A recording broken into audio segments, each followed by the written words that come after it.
자, 오늘은 우리들의 일그러진 영웅이라는 제목을 가지고 하나님 말씀 증거하도록 하겠습니다. 이문열 씨가 지은 소설 가운데 우리들의 일그러진 영웅이라는 소설이 있었습니다. 영화로도 나와서 사람들의 꽤 인기가 있었던 영화 우리들의 일그러진 영웅이었습니다. 이 소설에는 회사를 그만두고 학원 강사를 하는 40대 한병태라는 사람이 화자가 되어서 이 이야기를 이끌어가는 내용으로 진행되고 있는 소설입니다. 이 한병태는 초등학교 때 자신의 교사 선생님이었던 선생님의 부고 소식을 듣게 되었습니다. 그리고 그 부고 소식을 듣자 자신의 30년 인생 전으로 돌아가서 추억을 회상하는 것으로부터 이 이야기가 시작되게 됩니다. 초등학교 시절에는 자유당 시절이었는데요. 서울에서 자신이 전학을 간 시골의 조그만한 초등학교는 아주 초라한 곳이었습니다. 근데 그곳에 가보니까 아주 엉뚱한 일들이 있었는데 아주 그곳에 영웅 같은 동기 반장 엄석대라는 아이가 있게 되었습니다. 자신의 동기, 똑같은 동년배 나이임에도 불구하고 이 엄석대라는 학생에게 모두들 절대적 복종을 하고 있는 모습을 보게 되었던 것입니다. 선생님 입장에서도 이 엄석대라는 학생이 좋았습니다. 리더십도 강해, 공부도 잘해, 운동도 잘해, 완전히 금상첨화인 아이가 한 명 있어서 이 나머지 아이들을 통제하고 있는 모습이 싫지 않았던 것이었습니다. 그런데 새 학기가 되면서 다른 지역에서 정근 온 젊은 선생님, 유능한 선생님이 계셨던 것입니다. 이 선생님은 아이들에게 정식과 진실, 용기, 그리고 바르게 사는 법이 어떤 법인지에 대해서 끊임없이 가르쳐주게 되었습니다. 그런데 바르게 사는 법을 가르쳐주는 이 젊은 선생님 눈에 이 반은 무엇인가 어색한 기운이 흐른다는 것을 깨닫게 되었습니다. 이 선생님에 의해서 밝혀진 이 엄석대라는 학생은 영웅이 아니라 온갖 비리의 온상이었음을 차차 밝혀내게 되었던 것입니다. 엄석대는 힘으로 아이들을 눌렀으며 그 반에서 공부를 제일 잘하는 아이와 시험지를 바꿔치기 하는 방식으로 1등을 항상 유지했던 아이였던 것입니다. 아이들에게 비행을 일삼으며 아이들에게 구타를 하고 돈을 뺏는 등 엉뚱한 일들을 뒤에서 하고 있었던 것입니다. 그런 비행들이 젊은 선생님에 의해서 모두 들통나 버리고 말았던 것이죠. 공부는 꼴등이 되었고 자신의 힘을 더 이상 발휘할 수 없는, 다시 말해서 자신의 왕국이 완전히 무너져 버린 상황이 되었던 것입니다. 그러자 그 상황을 견디지 못하고 이 엄석대는 학교를 뛰쳐나가게 되었던 것입니다. 그리고 어느 날 밤 엄석대는 교실에 불을 지르고 다시는 그 학교에 돌아오지 않았고 많은 학생들에게 잊혀지게 되었던 것입니다. 그리고 거기까지 진행되는 스토리에서 다시 30년이 지나서 한병태라는 사람에게 그 이야기가 돌아오게 됩니다. 이 한병태가 강릉에서 가족들과 함께 휴가를 가던 중에 역에 있는데 그 강릉역에서 갑자기 귀에 익은 외침 소리가 들려오기 시작했습니다. 30년이 지났는데도 명확하게 그 목소리가 누구의 목소리인지 아는 목소리가 들리게 되었던 것입니다. 놔! 이거 못 놔! 사복 형사의 양팔을 잡힌 건장한 젊은 남자가 있었던 것인데 그 사람이 바로 한때는 자신들의 영웅이었던 일그러진 영웅 엄석대였던 것입니다. 이런 이야기로 진행되는 내용인데 재미있습니다. 읽어보시길 바랍니다. 읽기 싫으면 영화를 보시기를 바랍니다. 이 엄석대라는 이 아이는 한동안 그들에게 영웅처럼 보였으나 사실은 그들에게 일그러진 영웅에 불과했다는 것이죠. 반전이 있었던 것입니다. 저는 오늘 여러분들에게 삼손 이야기를 9번째 여러분들과 함께 나누게 되겠지만 저는 오늘 삼손에 국한되어서 이야기하지 않고 사사기 전체에 흐르고 있는, 물론 삼손에 대한 이야기도 들어가 있지만 사사기 전체에 등장하고 있는 내부의 적들에 대한 이야기를 하려고 합니다. 여러분, 사탄은요 외부에서 우리를 공격하기도 하는 것도 분명한 사실입니다만 우리의 내부의 마음을 분열시켜서 무너뜨리게 하는 것도 역시 사탄의 중요한 내용이기 때문에 내부의 적들에 대해서 살펴보려고 하고, 오늘의 말씀이 우리에게 힘과 능력 그리고 우리를 지키는 백신이 되었으면 좋겠습니다. 자, 말씀을 계속해서 진행하기 전에 선이해 하나를 여러분들이 하고 오늘 저의 말씀을 들으셔야 됩니다. 여러분, 이스라엘 전체 지파 가운데 가장 1등 지파, 대장 지파가 제가 누구라고 항상 말씀드렸나요? 네, 빨리 대답하는 게 좋겠죠? 네, 유다 지파입니다. 자, 누굴까요? 네, 유다 지파가 1등 지파입니다. 유다 지파가 1등 지파라는 것을 제가 수없이 말씀드렸는데 한 분도 대답하시지 않는 이 곤란하고 어처구니가 없는 상황. 네. 그리고 과거에 처음에는 많은 복을 가졌으나 그 이스라엘 지파 가운데 항상 문제를 일으켰던 지파가 있습니다. 힘을 가졌으나 항상 문제에 앞장섰던 지파가 있는데 그 지파는 에브라임 지파였던 것입니다. 자, 1등 지파가 누구라고요? 유다 지파. 네, 그동안에는 꽤 괜찮은 시작을 하였지만 나중에는 엉뚱한 일을 많이 하는 지파가 누구라고요? 에브라임입니다. 그래서 여러분, 남유다, 남쪽에 그래도 하나님을 잘 섬기는 남유다의 대표는 유다 지파고, 북이스라엘, 항상 하나님 대적에 서서 하나님의 마음에 드는 왕이 한 번도 등장하지 않는 북이스라엘을 대표하는 지파가 에브라임 지파입니다. 에브라임 지파. 자, 이렇게 이해를 하시고 오늘 사사기 사건에 등장하는 내용 몇 가지를 살펴보도록 하겠습니다. 자, 첫 번째, 진짜 영웅은 행동과 말이 하나님과 사람들에게 감동을 준다는 사실입니다. 다 같이 읽어봅니다. 시작. 진짜 영웅은 행동과 말이 하나님과 사람들에게 감동을 줍니다. 네, 역사를 앞으로 좀 돌려서 기드온 시대로 한번 넘어가 보도록 하겠습니다. 기드온과 300용사. 자, 우리가 너무 잘 알고 있는 내용들인데요. 기드온과 300용사가 기드온이 매우 연약한 사람이었지만 하나님께서 지혜 주시고 능력 주시고 기도해서 하나님이 응답 주신 다음에 하나님의 큰 힘을 통하여서 기드온과 300용사가 몇 명 되지 않잖아요. 근데 미디안 군대 13만 5천 명을 이깁니다. 몇 명을 이겼다고요? 네, 13만 5천 명. 그럼 하나님이 하신 일이죠. 하나님께서 역사하셔서 기드온과 300용사가 13만 5천 명을 완전히 제압하고 이기는 일이 발생하게 되었던 것입니다. 그리고 미디안의 패잔병이 이제 에브라임 지역으로 도망가게 되었던 것입니다. 이 패잔병이 에브라임 지역으로 도망가게 되었던 것입니다. 그리고 에브라임 지역쯤 가니까 이제 그때서야 에브라임 사람들이 지파들이 등장하게 되었던 것이죠.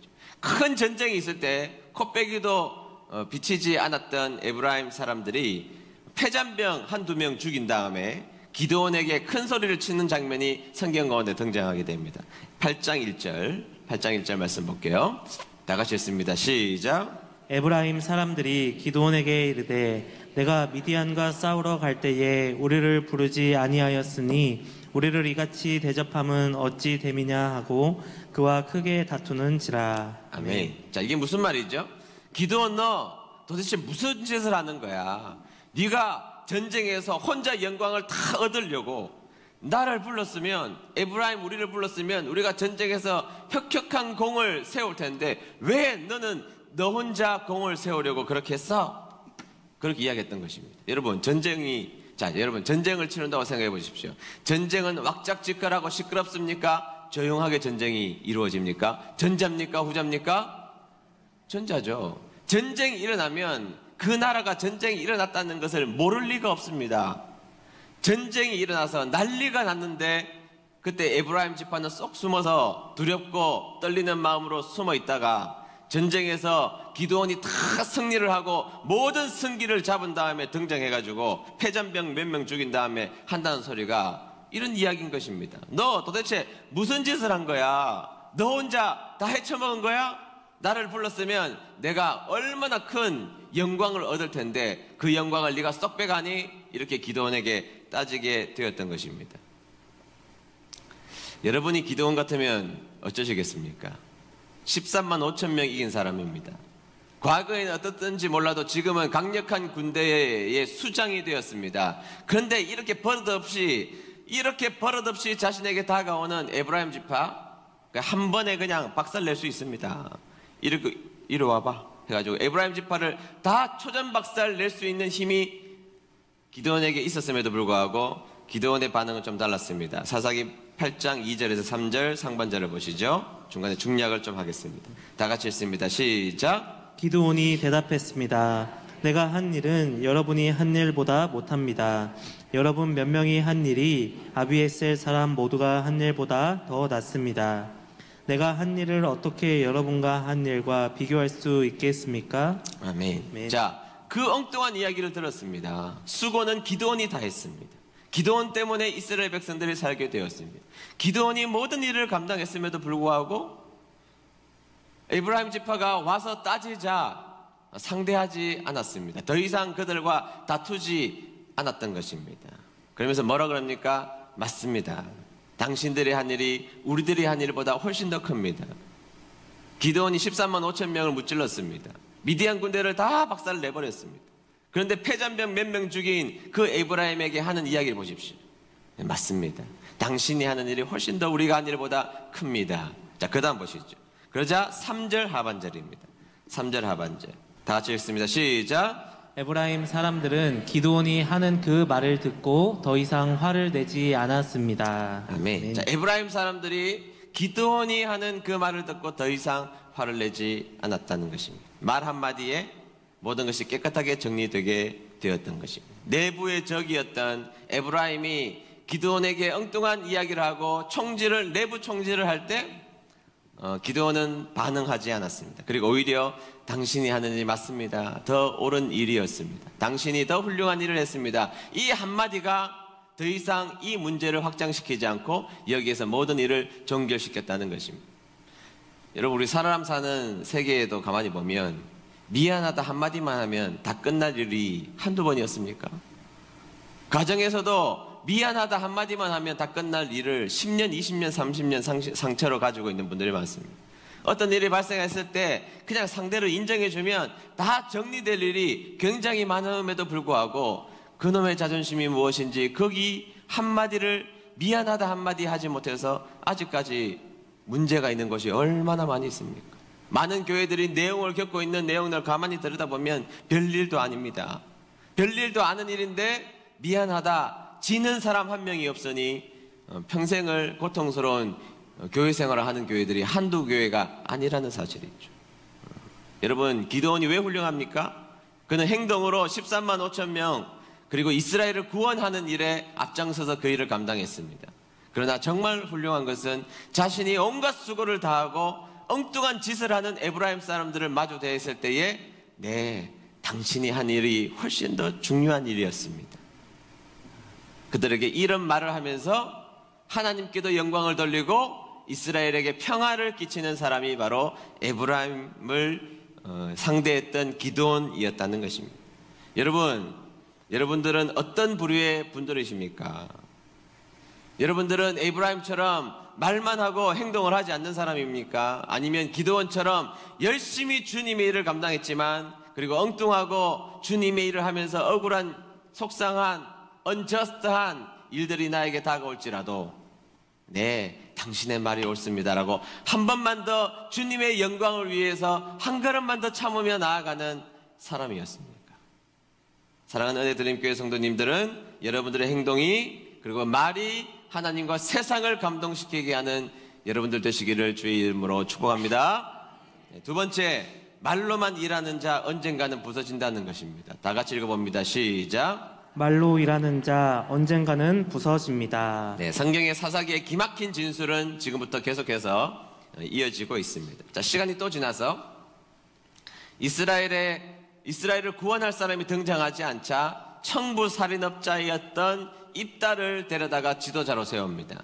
여러분, 이걸 보면 아니 어떻게 사람을 세워도 그런 놈을 세워 이렇게 여러분 생각하시면 안 됩니다. 얼마나 하나님 앞에 쓰일 사람이 없으면 그리고 하나님을 위하여서 나설 사람이 없으면 청부살인업자 입다를 하나님 쓰시겠습니까?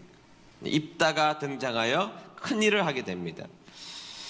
하나님께서 입다에게 힘을 주셔서 암몬 족속을 쳐부수어서 구원의 역할을 감당하게 되었던 것입니다. 그리고 전쟁에 승리를 한 다음에 기쁨에 젖어 있을 때에 또 에브라임 지파가 또 등장합니다.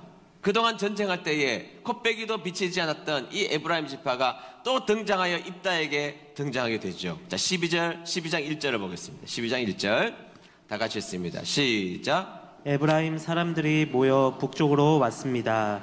그들이 입다에게 말했습니다. 당신은 암몬 사람들과 싸우러 강을 건너갈 때에 왜 우리를 부르지 않았소? 우리는 당신과 당신 집을 불로 태워버리겠소. 아멘. 자, 똑같은 짓을 한 거죠. 똑같은 짓을. 전쟁과 똑같은 짓을 한 겁니다. 전쟁할 때는 코빼기도 비치지 않았다가 입다가 등장하여서 암몬 족속을 다 승리를 한 다음에 등장해서 너 왜 입다 너 왜 암몬과 싸우러 갈 때에 강 건너러 갈 때에 우리를 부르지 않았냐? 그러면서 화가 났으니까 내가 너와 너의 집을 다 불태워버리겠다. 그렇게 이야기를 했던 것입니다. 근데 여러분, 입다는 기드온 같지 않았습니다. 기드온은 말과 행동으로 세상과 하나님을 감동시키는 사람이었지만 입다는 태생적으로 거친 사람이었고 청부 살인업자였던 그 입다가 그 소리를 듣자 이것 봐라, 화가 나기 시작했던 것입니다. 그리고 에브라임 사람들을 잡아다가 죽이기 시작했던 것이죠. 내부에서 싸움이 일어나게 되었던 것입니다. 갑자기 입다가 힘을 가지고 자신들에게 공격해오자 깜짝 놀란 이 에브라임, 기드온처럼 해줄 거라고 생각했는데 영광을 취하려고 했는데 말로만 영광을 취하려고 했는데 입다는 그러지 않자 에브라임 사람들이 화들짝 놀라서 도망가게 됩니다. 도망가다가 결국에는 요단 나루터까지 도망가게 되었는데요. 그때 입다와 사람들이 거기에 진을 치고 있었습니다. 요놈들 봐라, 내가 요번에는 가만히 두지 않는다. 그런데 여러분, 에브라임 사람이나 이스라엘 사람들이 다 똑같이 생긴 사람 아닙니까? 이분들 다르고 이분들 다르고 이분들 다르고 이분들 다릅니까? 다 똑같이 생겼죠. 똑같이 생겨서 그 에브라임 사람들을 구분할 수가 없지 않습니까? 그래서 어떻게 구분하느냐? 에브라임 사람들이 사투리를 쓰거든요. 사투리. 그래서 쉬볼렛이라고 해보라고 했습니다. 쉬볼렛. 자, 사람들이 오면 자, 나루토를 건너기 전에 쉬볼렛 해봐. 그러면 쉬볼렛 하면 오케이, 통과. 그런데 에브라임 사람들은 쉬볼렛 하면 십볼렛 이렇게 하는 거예요. 쉬볼렛 해봐. 십볼렛 처단. 십볼렛 처단. 이렇게 해서 에브라임 사람들을 잡기 시작했던 것입니다. 우리 경상도 분들 이번에 녹음하면서 고생 많이 하셨죠? 다시 들어봤을 때에 아유 얼마나 많이 고생하시니, 1시간 2시간씩 고생하셨다고. 느부갓네살인데 너부갓네살이라고, 은혜인데 언혜였다고. 제가 얼마 전에 더 깜짝 놀란 것은 우리 이남 회원들께서 찬양을 부르시는데 제가 깜짝 놀랐습니다. 선한 능력으로 일어서리고. 무슨 찬양이지 이게? 선한 능력인데 선한 능력으로 이렇게 부르셨더라고요. 네, 우리 경상도 사람들, 특별히 경상남도의 분들은 쌀 해봐 그러면 쌀쌀해 해봐 살살해. 제 친구가 정말로 그렇게 말하더라고요. 그렇게 해서 에브라임 사람들을 잡아서 성경에 보니까 입다에게 죽은 에브라임 사람만 42,000명입니다. 무슨 짓입니까 이게? 무슨 짓이에요? 이게 오늘날 교회에서 일어나고 있는 일이라고 말하지 않을 수가 없다는 것입니다. 입다도 문제고 항상 말로만 일하는 이 에브라임도 문제이지 않습니까? 여러분, 우리가 인생을 살면서 다 우리를 이해해주는 기드온 같은 사람만 만납니까? 교회에는 다 기드온 사람 같은 분들만 계십니까? 아니거든요. 입다 같은 사람도 있습니다. 말로 일하는 자를 누가 인정하겠습니까? 결국 에브라임은 말로 망하게 되었던 것이죠. 말 잘못하는 바람에 그들은 일그러진 영웅, 아니 찌그러진 영웅이 역사 가운데 되어버리고 말았고, 에브라임의 역사 가운데 선한 일이 일어나지 않게 되었던 것입니다. 세 번째입니다. 세 번째, 과거의 영웅도 지금의 일그러진 영웅이 될 수 있다는 것입니다. 다 같이 읽어봅니다. 시작. 과거의 영웅도 지금의 일그러진 영웅이 될 수 있습니다. 삼손의 이야기로 좀 들어가 보죠. 자, 삼손 시리즈니까요. 삼손은 홀로 고군분투했습니다. 삼손은 처음엔 좀 못나 보였지만 시간이 가면 갈수록 저는 성경을 연구하면 연구할수록 외롭고 고독한 싸움을 하고 있다는 생각을 지울 수가 없습니다. 처음에는 뭐 이런 사람이 지도자야 이렇게 생각했다가 홀로 나서서 여러 가지 주님의 일들을 감당하면서 외롭고 힘든 싸움을 삼손 홀로 하고 있다는 생각이 들어서 마음이 짠한 생각이 이 삼손을 연구하면 연구할수록 들게 되었던 것입니다. 여러분, 삼손이 자신이 부족하다는 것을 몰랐을까요? 저는 알았다고 생각합니다. 삼손이 본성적으로 약함이 있었다는 것을 몰랐을까요? 알았다고 생각합니다. 자신이 실수를 자주 하는 사람이라는 것을 몰랐을까요? 저는 알았다고 생각합니다. 자신이 하나님의 영광을 주님의 일을 하면서 가리는 사람이라는 것을 몰랐을까요? 저는 알았다고 생각합니다. 여러분, 왜 모릅니까? 다 알죠. 우리가 다 압니다. 내가 이렇게 살면 안 되지, 내가 주님 앞에 이렇게 행동하면 안 되지, 우리는 다 압니다. 그런데 성경을 점점 읽다가 보면 자신의 본성, 엉뚱한 본성을 거스르며 주님의 일을 가끔씩 해내는 이 삼손의 모습이 좀 어떨 때는 멋져 보이기도 한다는 것입니다. 자신은 주님의 일을 할 사람이 아닌데 그러나 꾸역꾸역 주님의 역사를 이루어 나가는 그 모습을 보면 참 멋져 보이기도 하는 모습이 삼손이었습니다. 뭐 그렇잖아요. 여러분, 교회에서 초신자인데 예배 시간에 눈물을 툭툭 흘리며 은혜를 받을 때 참 아름다운 모습이지 않습니까? 평생 주님의 일을 하지도 않을 것 같은 사람이 갑자기 주님 앞에 은혜를 받고 열심히 주님의 일을 감당하는 모습을 보면서 우리들의 마음이 더 뜨거워지기도 하는 것도 분명한 사실입니다. 평생 구두쇠, 자신을 위해서 옷 한 벌 사지 않은 구두쇠였는데 주님 앞에는 넉넉히 써야 한다며 한번 크게 주님 앞에 헌금하는 모습을 보면 감동이 되는 것입니다. 한 번도 기도하지 않을 것 같았던 분이셨는데 어느 날 교회에 와보니까 저 본당 구석에 눈물 흘리며 기도하는 모습은 정말로 사람들에게 감동을 주는 모습, 그런 모습, 삼손의 모습이라고 생각이 듭니다. 삼손은 가끔씩 너무 멋졌습니다. 외롭게 나서서 하나님의 대적 블레셋을 쑥대밭으로 만들었습니다. 의외의 인물이었지만 그 의외의 인물 삼손이 하나님의 일들을 감당하는 모습을 보았던 것입니다. 삼손이 여러분 잘 알고 있는 지난번에 여우 300마리를 붙잡아다가 블레셋의 밭, 쑥대밭으로 만들었습니다. 하나님의 반대편에 서 있는 블레셋을 쑥대밭으로 만들게 되었습니다. 자, 그런데 여러분, 문제는 여기서 발생합니다. 블레셋을 쑥대밭으로 만드는 하나님의 일을 했던 그 삼손 앞에 유다 지파가 이제는 등장해서 엉뚱한 일을 하게 됩니다. 15장 12절 상반절 보겠습니다. 다 같이 읽습니다. 시작. 그들이 삼손에게 이르되 우리가 너를 결박하여 블레셋 사람의 손에 넘겨주려고 내려왔노라. 아멘. 네, 무슨 말입니까? 네, 하나님의 일을 고독하게 감당하고 있는 이 삼손을 유다 사람들이 붙잡아다가 블레셋 사람들에게 넘겨준다는 것입니다. 독립투사를 일본에게 잡아다가 넘겨준다는 것이죠. 그 일을 누가 하고 있다고요? 유다 지파가. 유다 지파가 어떤 지파인데요? 1등 지파입니다. 그동안 유다 지파는 멋진 지파였습니다. 유다 지파는 그동안 과거에는 희생의 아이콘이었고 힘의 아이콘이었고 희망의 아이콘이었습니다. 그 지파에서 가장 위대한 갈렙 같은 장군이 나왔고 유다 지파의 조상 유다의 희생은 이스라엘을 구원했던 사람이었던 것입니다. 유다가 이스라엘을 지켜냈습니다. 그래서 여러분, 유다로부터 메시아가 나오는 겁니다. 창세기에 보면 야곱의 아들들 12아들을 소개하면서 뭐라 그럽니까? 첫째 아들이 르우벤입니다. 그런데 르우벤과 그 아들이라고 성경에서 말하고 있지 않습니다. 성경에서는 유다와 그 형제들이라고 말합니다. 유다가 최고였습니다. 과거의 유다는 멋지고 최고였고 그 모습을 보시고 하나님은 유다를 통해서 메시아를 주시겠다고 약속을 했던 것입니다. 남들이 책임지지 않을 때 유다는 책임졌습니다. 남들은 말로 일할 때 유다는 행동으로 일했습니다. 말로 행동으로 책임졌던 사람이 유다였습니다. 그런데 오늘의 유다는 독립투사를 일본에게 팔아넘기는 일그러진 영웅, 찌그러진 영웅이 되고 말았던 것입니다. 홀로 외롭게 싸우고 있는 삼손을 블레셋에게 팔아먹는 사람 유다 지파가 되어버리고 말았던 것입니다.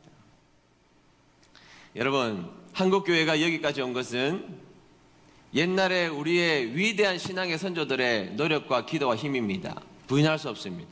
저희들의 할아버지 세대, 저희들의 어머니 아버지 세대의 그 눈물 흘린 희생과 눈물 흘린 기도, 여러분 밤새도록 그 추운 교회당 땅바닥에서 기도해 보셨습니까? 우리는 안 하잖아요. 지금 제가 성질난 거 아닙니다. 여러분, 우리는 지금 안 하잖아요. 그렇잖아요. 미안하지 않아요? 그런데 그분들은 하셨다고요. 그 추운 영하 10도 20도가 내려가도 난로 없는 마룻바닥에 방석 하나 깔고 밤을 샜습니다. 밤을 샜어요. 우리는 그 기도의 덕으로 지금까지 여기까지 온 것입니다. 그분들은 위대한 우리들의 영웅이었습니다. 부인할 수 없습니다. 그런데 그 위대했던 일꾼들이 나중에 일그러진 영웅이 되어서 한국교회를 어렵게 하는 경우도 종종 우리에게 들려오는 것도 사실입니다. 나는 어떤 사람입니까? 여러분은 어떤 사람입니까? 우리는 말도 예쁘게 하고 행동도 예쁘게 하는 기도원 같은 사람들이십니까? 남들 모르게 주님의 일을 열심히 감당하고 남들의 영광을 가로채려고 할 때 그 영광을 그대로 고스란히 넘겨줄 수 있는 그런 아름다운 신앙인이십니까? 아니면 한마디만 들으면 견디지를 못하는 사람입니까? 아니면 에브라임처럼 말만 하고 행동을 하지 않는 에브라임 같은 사람입니까? 아니면 옛날에는 그렇게 위대했고 옛날에는 그렇게 아름다웠는데 지금은 많은 사람들이 그분이 등장하면 고개를 흔드는 사람이 되고 있습니까? 아니면 못나고 어려운 형편에 놓여져 있고 여전히 거칠지만 그래도 주님의 일을 놓지 않는 삼손 같은 사람입니까? 여러분 어떤 사람들이십니까? 사랑하는 우리 은혜드림교회 성도님들, 우리 은혜드림교회 성도님들은 주님 앞에, 성도님들 앞에, 세상 앞에 행동도 예쁘게, 말도 예쁘게 하셔서 하나님과 사람들을 감동시키는 주님의 귀한 종들 되시기를 주의 이름으로 축복합니다.